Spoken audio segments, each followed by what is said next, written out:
Na tuelekee kwenye wasaa wa mahojiano ambapo hii leo tunaangazia hatua ya Umoja wa Mataifa kuidhinisha azimio la nchi ya Ghana la kutaka biashara ya utumwa na watu weusi kutoka bara moja kwenda lingine kutambuliwa kuwa uhalifu mkubwa zaidi dhidi ya binadamu uliowahi kutokea, licha ya pingamizi kutoka kwa Marekani, Israel na nchi za Umoja wa Ulaya ambazo hazikupiga kura.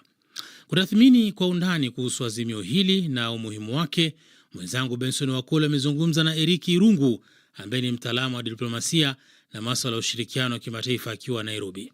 Mara nyingi utapata wakati kunakuwa na mazungumzo hasa yanayohusiana na ukiukaji wa haki za kibinadamu, mara nyingi haya mataifa yamekuwa yakijaribu kujiweka pembeni. Lakini ni kinaya kikubwa sana, kwa sababu haya ndio mataifa ambayo kwa muda mrefu sana yamekuwa yakiangazia mambo ya haki za kibinadamu. Na ninadhani ya kwamba yanajaribu kujikinzana na haya, kwa sababu unaona hii ni mijadala ambayo kidogo inaletwa na mataifa ambayo kama nilivyosema ni mataifa ambayo ya nchi zinazoendelea kama Ghana, na kwa hivyo kidogo inaonekana ya kwamba hawajaweza kulishika kwa kasi sana. Lakini pia ikumbukwe haya mataifa yako katika lile Baraza la Usalama wa Umoja wa Mataifa, na haya masuala pia yanahusiana na usalama kwa sababu yanapitia kule maziwani. Kwa hivyo ni kidogo kinaya ambacho kinaonekana hapa. Bwana Irungu, swala jingine ambalo Ghana inataka katika azimio hili ni kuhakikisha kwamba fidia inatolewa kwa wale ambao wameathirika, na swala hili bila shaka linaenda katika historia ya kale. Hili litawezekana?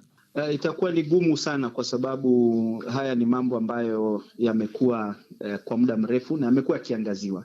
Mwanzo ikumbuka kwamba ni vigumu sana kutoa idadi kamili ya wale ambao pengine wameweza kuathirika, na hapa ndio unaona ya kwamba mataifa kama haya kidogo kwa sababu ya ule uhistoria wake kwamba yamehusishwa na mambo ambayo yamekuwa yakiwa na mambo ya utumwa, kidogo pengine wanaona ya kwamba inaweza kuwa ni tatizo na itahakikisha kwamba pengine kufanya kutoa kulipa fidia. Kwa hivyo ni swala gumu sana kuhakikisha kwamba linatekelezwa. Bwana Irungu, wengi wanasema kwamba azimio hili bila shaka halina msingi wa moja kwa moja wa kisheria, lakini litakuwa na msaada mkubwa sana katika masuala pengine kisiasa, na pia kuhakikisha tu waathiriwa wanafaidika. Kwenyu kama wachambuzi, hili mnalizungumziaje? Mimi naona kwamba linachangia pakubwa sana, kwa sababu linaonyesha kwamba masuala ya kibinadamu yanaangaziwa na yanaonyesha kwamba kuna makosa ambayo yaliweza kufanywa, na ikumbukwe pia kama nilivyosema modern forms of slavery, pia kuna mambo ambayo yanaendelea, makosa yanaendelea kufanywa. Kwa hivyo iwapo tutaweza kupata ushindi katika masuala ya